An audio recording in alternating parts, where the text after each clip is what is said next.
25,000 ശമ്പളം കിട്ടും മാക്സിമം എന്ന് കൂട്ടിക്കോ. ഇന്ത്യൻ പ്രധാനമന്ത്രിക്കും ഇന്ത്യയുടെ രാഷ്ട്രപതിക്കും ഇന്ത്യയുടെ മുഖ്യമന്ത്രിക്കും ഇന്ത്യയുടെ വിദ്യാഭ്യാസ മന്ത്രിക്കും ഒക്കെ എത്ര ശമ്പളം? ഖജനാവെന്ന് അൺലിമിറ്റഡ്. 5 കൊല്ലം കൊണ്ട് 5,000 രൂപ ശമ്പളമില്ലാത്തവൻ 5 കോടിയുടെയും 50 കോടികളുടെയും 50,000 കോടികളുടെയും അധിപനാകുന്ന ഈ മാജിക്ക് എങ്ങനെ ഉണ്ടായതാ? ഇത് വെറുതെ ഉണ്ടായതല്ല. ആകാശത്തിന്റെ ഖജനാവുകൾ രാഷ്ട്രീയക്കാർക്ക് അല്ലാഹു വെറുതെ യഥേഷ്ടം തുറന്നു കൊടുത്തതല്ല, കൈയിട്ട് വാരിയതാ, ഉണ്ടാക്കിയതാ. ആര്? എല്ലാറ്റിന്റെ പേരിലും എല്ലാ പാർട്ടിക്കാരും.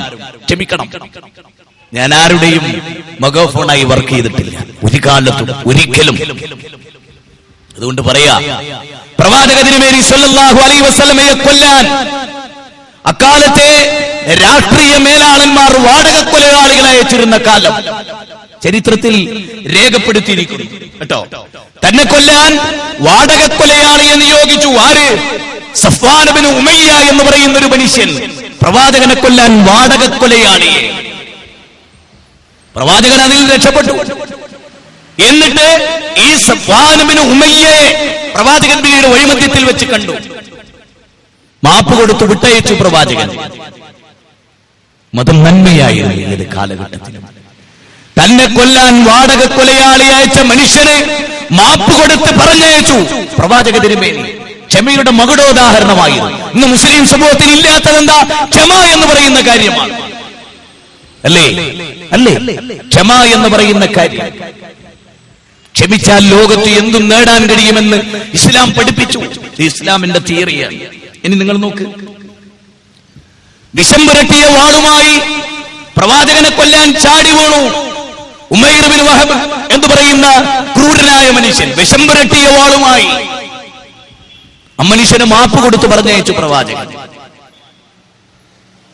വാടക കൊലയാളിയെ നിയോഗിച്ച് തിരിച്ചു കൊല്ലാനല്ല, തിരിച്ചു പ്രതികാരം ചെയ്യാനല്ല, ശാന്തത നഷ്ടപ്പെടുത്താനല്ല.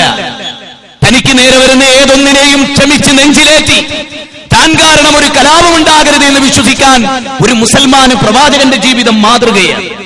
വെള്ളത്തോളം നാരായണ മേനോൻ എന്ന വിഖ്യാതനായ കേരളത്തിന്റെ കവി ഞാൻ പറയാറുണ്ട് എല്ലാ വേദികളിലും. വെള്ളത്തോളം നാരായണ മേനോൻ അല്ലാഹു എന്ന് പറഞ്ഞ ഒരു കവിത എഴുതി. എന്തുകൊണ്ടെന്നറിയോ? പ്രവാചകൻ ഒരു മരച്ചുവട്ടിൽ വിശ്രമിക്കുകയായി. ഒരു മരച്ചുവട്ടിൽ അദ്ദേഹത്തിന്റെ വാള് മരച്ചുവട്ടിൽ മരത്തിന്റെ കൊമ്പിൽ തൂക്കിയിട്ടിരിക്കുന്നു. ശത്രു ആ വാളെടുത്ത് പ്രവാചകന്റെ കണ്ടത്തിൽ കുത്തിവെച്ച് തോണ്ടി വിളിച്ചിട്ട് ചോദിച്ചു, നിങ്ങളെ ആരാ രക്ഷപ്പെടുത്തുക? ആരാ രക്ഷപ്പെടുത്തുക? ഇവിടെ മുസ്ലിങ്ങൾ ഒന്നടങ്കം ആലോചിക്കും. പ്രവാചകന്റെ കണ്ടത്തിൽ വാള് വെച്ചിരിക്കുന്നു. ഒന്ന് വലിച്ചാൽ തല താഴെ വീഴും. അപ്രകാരം അദ്ദേഹത്തിന്റെ കണ്ണുകളിലേക്ക് നോക്കി പ്രവാചകൻ യാതൊരു കൂസലുമില്ലാതെ പറഞ്ഞു, എന്ത്? വൈദീ ശൈഖ് രക്ഷിക്കുന്നോ? അല്ല. മമ്പറം നിങ്ങൾ കാക്കുന്നോ? അല്ല. ഉള്ളാളം നിങ്ങൾ കാക്കുന്നോ? അല്ല.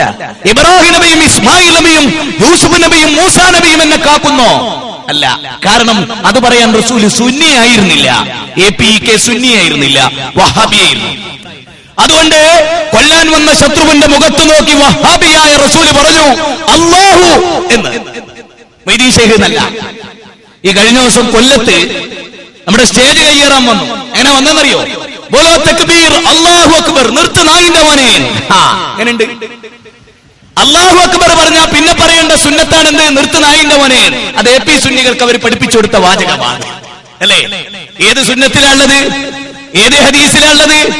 ഏത്? ബോലോ തക്ബീർ, അല്ലാഹു അക്ബർ, അല്ലാഹു അത്യുന്നതൻ, നായിന്റെ മോനെ. എങ്ങനെയുണ്ട്? ഗംഭീരം. അഹ്ലു സുന്നത്തി വൽ ജമാഅത്തിന്റെ നിങ്ങൾ പത്രത്തിൽ വായിച്ചിട്ടുണ്ടാവും. വലിയ കേസ് നടന്നു. എന്റെ സ്റ്റേജ് കയ്യേറി 3-4 സ്ഥലത്ത് ഈ കഴിഞ്ഞ 2 ആഴ്ചക്കുള്ളിൽ. കവാത്താണ്, അല്ലേ? കാന്തപുരം ഉസ്താദിന്റെ ഒരു പുസ്തകമാണ്. ആരാണ്?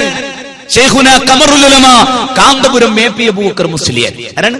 കാന്തപുരം AP അബൂബക്കർ മുസ്ലിയാർ, അല്ലേ? നല്ല ഇത്ര ദൂരെ നിന്നും കാണാം ഉസ്താദിനെ. ഉസ്താദ് ഇസ്ലാമിലെ ആത്മീയതയെ പറ്റി ഒരു ലേഖനം, ആ ലേഖനങ്ങളുടെ സമാഹാരമാണ് ഇത്.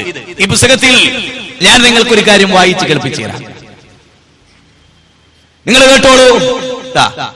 അദ്ദേഹത്തിന്റെ ലേഖനമാണ്. പക്ഷെ ഇതൊരു 1000 വട്ടം സുന്നികൾ വായിക്കണം.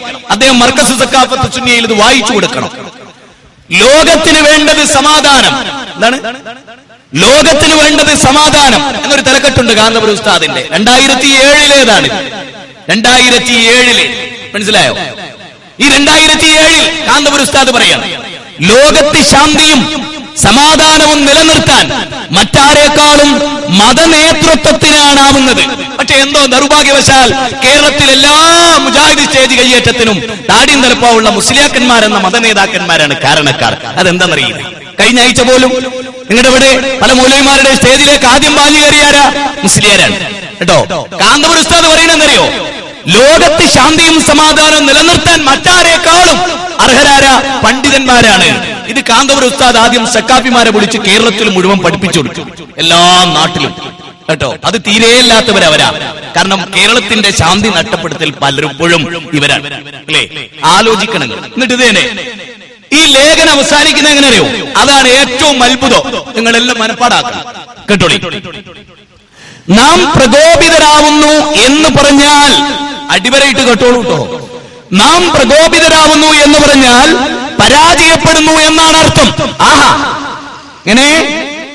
നാം പ്രകോപിതരാകുന്നു എന്ന് പറഞ്ഞാൽ പരാജയപ്പെടുക എന്നാണ് അർത്ഥം കേട്ടോ. അടുത്ത വാചകം, പ്രകോപിതരാവാതിരിക്കുക